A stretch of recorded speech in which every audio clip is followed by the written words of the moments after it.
अनामिका, इस बार भी तुमने अपने मम्मी पापा से बात की या नहीं? अनामिका अपने मायके से आकर खड़ी ही हुई थी कि उसके पति समर ने बिना किसी हिचकिचाहट के तपाक से उससे पूछ लिया। नहीं, अनामिका ने बिना किसी लाग लपेट के एक ही शब्द में जवाब दे दिया। लेकिन क्यों? समर ने अनामिका के ऊपर खिसियाते हुए कहा। मैंने तुमको इस बार समझाकर भेजा था, लेकिन तुम मेरी बात मान क्यों नहीं रही हो? मेरा मन नहीं किया। मैं उन लोगों को मानसिक चोट बिल्कुल भी नहीं पहुंचाना चाहती, क्योंकि वो लोग अभी भी इसी भ्रम में हैं कि उनकी लाडली बिटिया ससुराल में बहुत सुखी है। अनामिका ने आंखों में आंसुओं को भरकर सपाट लहजे में कहा। अरे समर बेटा, मैं तुमसे पहले ही कह रही हूं कि ये ऐसे बिल्कुल भी नहीं मानेगी, क्योंकि लातों के भूत बातों से नहीं मानते। हमको कोई और ही तरीका निकालना होगा जिससे इसका दिमाग एक ही बार में ठिकाने पर आ जाए। इस बार समर से पहले ही उसकी मां प्रभा देवी उन दोनों के बीच आकर बोल पड़ी। बिल्कुल सही कह रही है मम्मी आप। शायद ये समझ रही है कि मैं इसको झूठ मूठ कर धमका रहा हूं, क्योंकि इसको शायद ये भी नहीं पता कि मैंने आपकी जिद पर इससे शादी की, इसकी खूबसूरती देखकर नहीं की थी। मेरी तो शुरू से ही निगाह इसके मम्मी पापा की संपत्ति पर ही है, लेकिन ये समझना ही नहीं चाह रही। अब तो सचमुच। समर कुटिलता के साथ अनामिका से दांत पीसते हुए बोला, और आगे के शब्द उसने जानबूझकर अधूरे छोड़ दिए। लेकिन आप लोग भी तो मेरी बात नहीं समझ रहे हैं या समझना नहीं चाह रहे। मेरे मम्मी पापा के बाद उनकी सारी चल अचल संपत्ति के इकलौते वारिस होंगे हम लोग। फिर क्यों उन लोगों को जीते जी इतना बड़ा दर्द देना चाहते हो? अनामिका ने दर्द भरे आंसुओं से रोते हुए कहा। अरे पता नहीं वो बुढ़ा बुढ़ी कब मरेंगे और कब उनकी संपत्ति हमको मिलेगी। मुझसे इतना इंतजार नहीं होगा।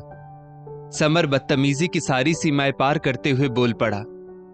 समर, कुछ तो लिहाज करो। वो मेरे मम्मी पापा हैं और तुम्हारे सास ससुर। तुम मुझे मजबूर मत करो।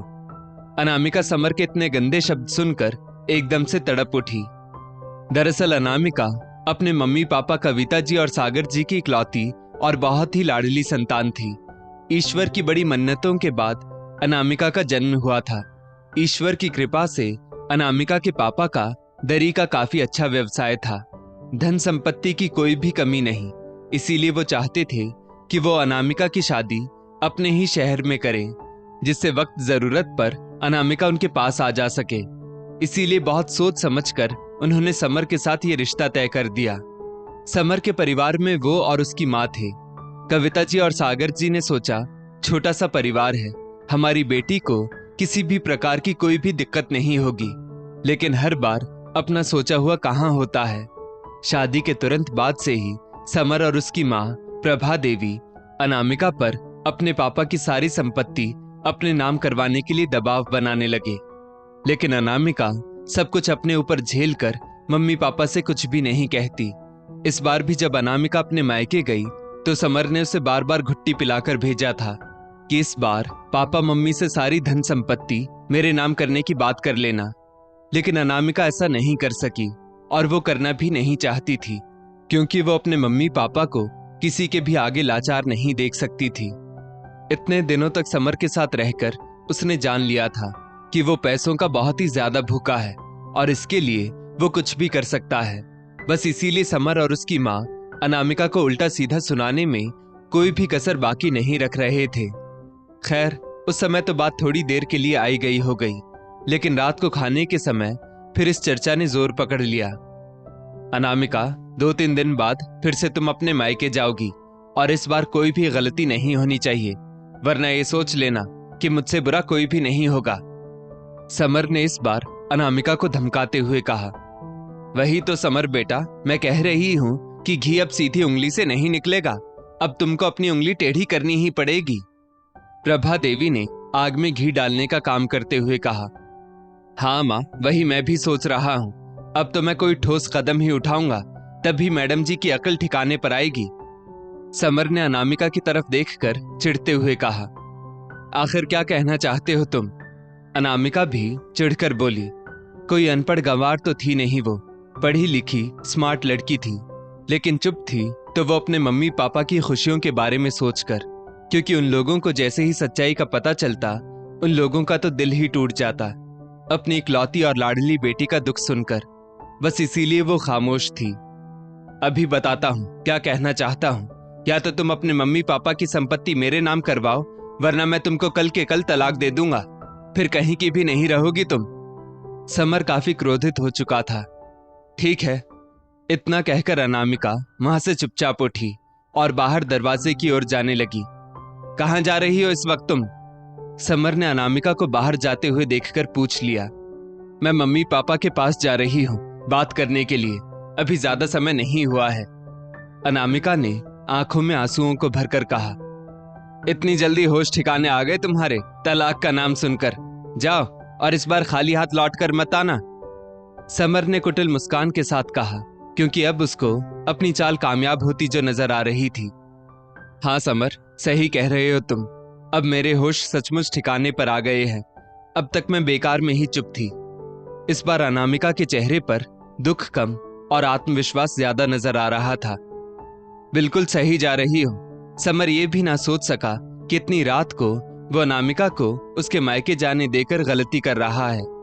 खैर, अनामिका को ना रुकना था और ना रुकी, सीधे मायके चली गई।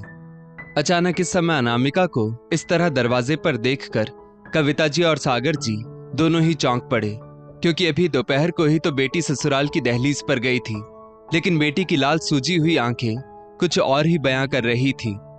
क्या हुआ अनामिका बेटा, अचानक इस समय? कविता जी और सागर जी की तो जैसे सांसें ही हलक में अटक गई।